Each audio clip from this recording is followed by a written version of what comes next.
This channel does not promote any violent, harmful, or illegal activities. All content provided by this channel is meant for an educational purpose only. আজ ফলতায় পুনর্নির্বাচন সকাল 7টা থেকে শুরু হচ্ছে vote গ্রহণ, সন্ধ্যে 6টা পর্যন্ত চলবে। ঘড়ির কাঁটা 12টা এই মুহূর্তে, 11টা পর্যন্ত ভোটদানের হার 43%।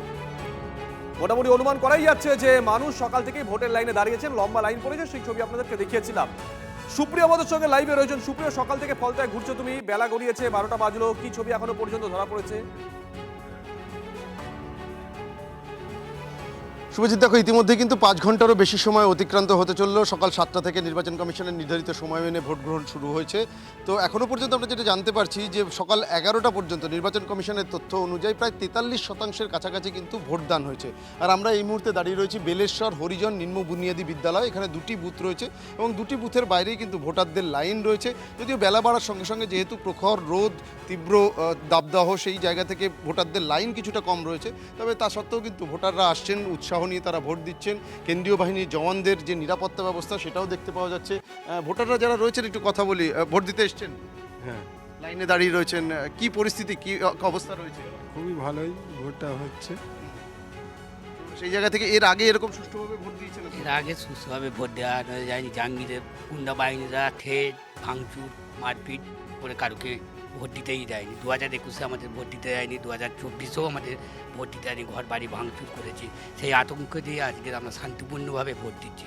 2026-এ 21-এ মেয়েতে আমরা শান্তিপূর্ণভাবে। 2026-এর আজকে তো রিপোল হচ্ছে, এর আগে 29 তারিখে যখন ভোট হয়েছিল সেদিনও কি এরকম একটা পরিস্থিতি ছিল নাকি ভোট দিতে? ওর আতঙ্কভাবে আমরা ভোট দিয়েছিলাম, সেরকমই ভয় ভয় করে আতঙ্ক কিসে ভোট দিচ্ছি।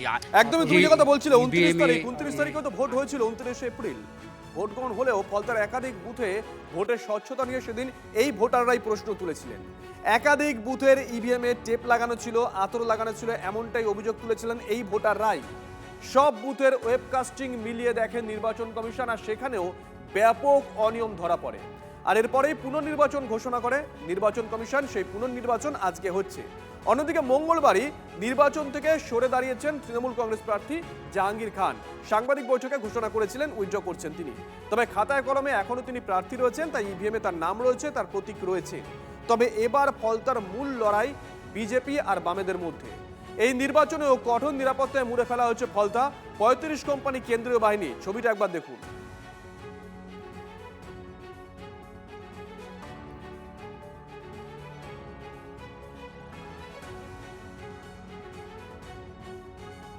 এদিকে জাহাঙ্গীর চম্পট দিয়েছেন, বুথে দেখা নেই তৃণমূল এজেন্টদেরও। জাহাঙ্গীরের অফিসে আমরা পৌঁছে গেছিলাম, শাটার নামানো আছে, তালা বন্ধ করা। যে অফিস থেকে দিনের পর দিন নির্বাচন পরিচালনা করতেন জাহাঙ্গীর। আমরা ঠিক যে জায়গাতে দাঁড়িয়ে রয়েছি, এই ফলতার তৃণমূল কংগ্রেস মনোনীত প্রার্থী হিসাবে যার নাম এখনও খাতায় কলমে রয়েছে, সেই জাহাঙ্গীর খানের এই হচ্ছে সেই অফিস, যে অফিস সম্পূর্ণ তালাবন্ধ অবস্থাতে রয়েছে। অর্থাৎ তালা খোলার মতন কোনো তৃণমূল কর্মীদের উপস্থিতি কিন্তু দেখা যাচ্ছে না।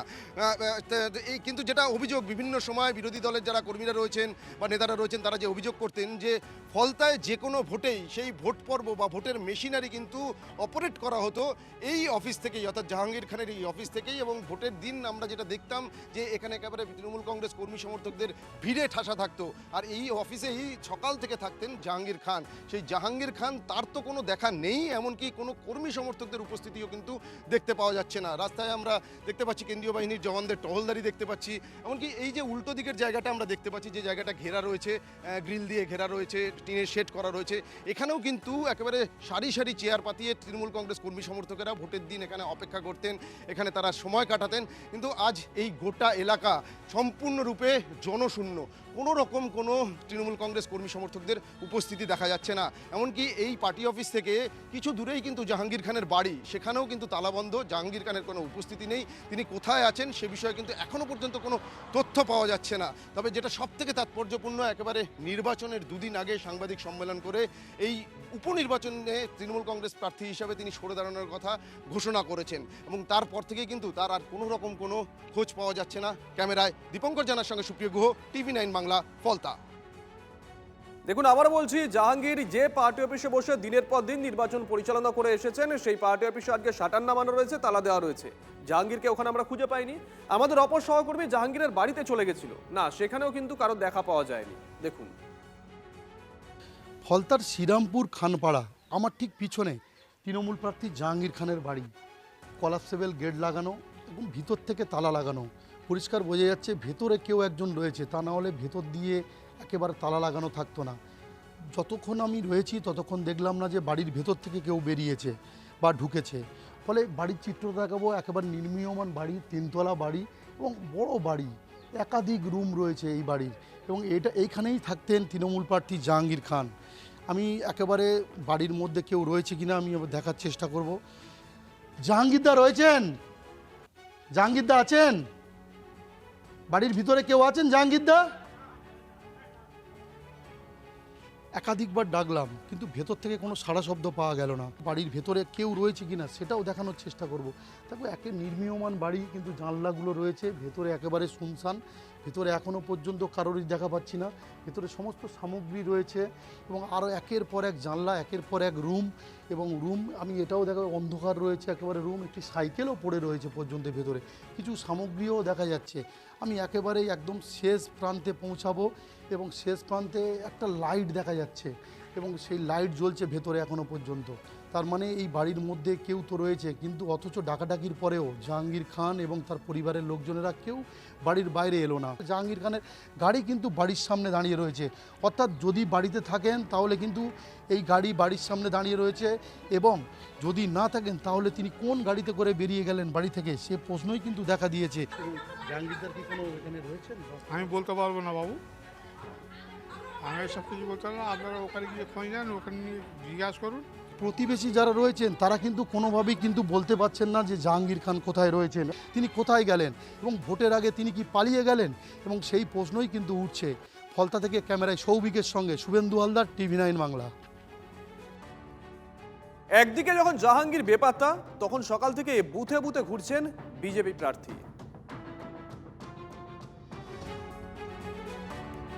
মঙ্গলবারই সাংবাদিক বৈঠক করে জাহাঙ্গীর জানিয়ে দিয়েছিলেন তিনি উইথড্র করছেন, কিন্তু আজকে ইভিএমে তার সিম্বল রয়েছে, তার নামও রয়েছে, তা সত্ত্বেও কোনো নির্বাচনী এজেন্ট জাহাঙ্গীরের তরফ থেকে কোনো বুথে বসেনি। জাহাঙ্গীর এবং তার বাহিনী যখন বেপাত্তা, তখন আজকে সকাল থেকেই আমরা দেখলাম বুথে বুথে ঘুরছেন বিজেপি প্রার্থী। একদম ঠিক আছে, এবারে একদম স্বচ্ছতার সঙ্গে ভোট, কোনো বিরোধী দলে কোনো এজেন্ট নেই, একমাত্র বিজেপি আমাদেরই ভারতীয় জনতা পার্টির এজেন্ট রয়েছে। সবই ঠিক আছে, সব নর্মাল রয়েছেন, সেন্ট্রাল ফোর্সও রয়েছে, তারাও একদম নির্দিষ্ট নিয়ম মেনে ভোট প্রস্তুতি নিচ্ছে। আর এজেন্টও দিতে পারলো না তৃণমূল, না আর নেই, আর তারা কেউ নেই, আর কোনো এজেন্টও নেই দেখলাম তো, তাই এজেন্টও নেই, কোনো কিছুই নেই, আর তৃণমূলই নেই, আর এজেন্ট কোথা থেকে দেবে?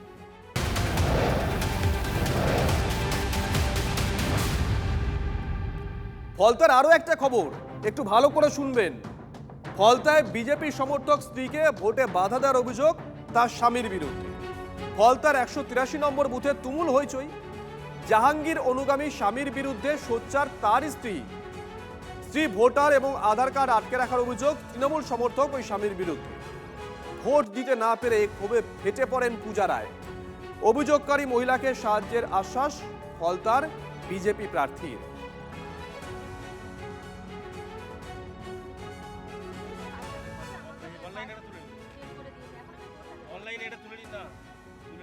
আমি বিজেপিকে ভোট দেবো জেনে উনি আমাকে ভোটার কার্ড কেন দিচ্ছে না?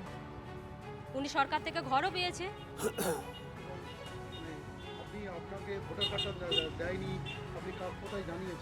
ভোটার কার্ড আমি দেয়নি, ওখানে আমাদের ক্যাম্প বসেছে, এখন রামকৃষ্ণ আছেন দাস, ওনাকে গিয়ে জানিয়েছি, বলছে এটা তোমাদের পারিবারিক ব্যাপার, তোমরা বোঝো। ও যদি বলছে আমি দিয়ে দিয়েছি, আমরা এবার কি করবো? তুমি বলছো দেয়নি, ও বলছে দিয়েছে, আমি এবার এখানে কি করতে পারি? আপনার স্বামী কেন দিচ্ছে না ভোটার কার্ডটা? ও আমাকে এক কাপড়ে ঘর থেকে বের করে দিয়েছিল, ও আমাকে কোনো ডকুমেন্টস তখন দেয়নি। এখন আমি ভোট দেওয়ার জাহাঙ্গীর খানকে জানানো হয়নি, আমাদের ওখানকার যে পার্টি অফিস আমি সেখানে জানিয়েছিলাম। ও এই ভয়েতেই দিচ্ছে না, ও জানে আমি বিজেপিকে ভোট দিতে যাচ্ছি, ও এই ভয়েতে আমাকে ভোটার কার্ডটা দিতে দিচ্ছে না, জানে ভোটার কার্ডটা দিলেই আমি বিজেপিকে ভোটটা দেবো। আমি এখন চাইছি আমার ভোটার কার্ডটা পাক, আমি স্ব ইচ্ছায় আমি বিজেপিকে গিয়ে ভোটটা দিয়ে আসতে পারি। তৃণমূল করে ওয়াইফ যদি বিজেপি করে, তাকে যদি ভোট না দিতে হয়, এটা তো খুব বাজে জিনিস, এগুলো নিশ্চয়ই পদক্ষেপ নেওয়া উচিত। এবং আমি আর কি বলবো, এখানে অবশ্যই আমি অনলাইনে উনি কাগজটা নিয়ে আসুন, আমি প্রিসাইডিংকে বলবো যদি করা যায়। হ্যাঁ অবশ্যই পাশে থাকা যায়, পাশে না থাকার কোনো বিষয় নেই।